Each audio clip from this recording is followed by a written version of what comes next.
সবাই কেমন আছো? আশা করি খুব ভালো আছো। তা আমি আজকে এসেছি তোমাদের সাথে একটা নতুন জিনিস শেয়ার করতে। জাস্ট এক্ষুনি আমি বানানোটা শেষ করলাম। দেখো, এটা এক্ষুনি আমি বানানোটা শেষ করলাম।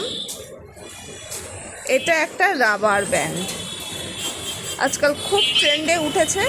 ফিনিশিংটা দেখে নাও, এইরকম ফিনিশিং আছে। জিনিসটা যতক্ষণ না খুলছে, মানে পুরোপুরি খুলে যাচ্ছে, ততক্ষণ কিন্তু এই রাবার ব্যান্ডটা খোলা পসিবল নয়। এবং এটা খুলতে গেলে রীতিমতন এটাকে কেটে বার করতে হবে আর কি। তো দেখো, এই হচ্ছে রাবার ব্যান্ডটা। পরে কীরকম লাগছে ফটোতে আমি দেখাচ্ছি। দেখো কেমন হয়েছে, একটু জানাও আমায় কেমন লাগছে।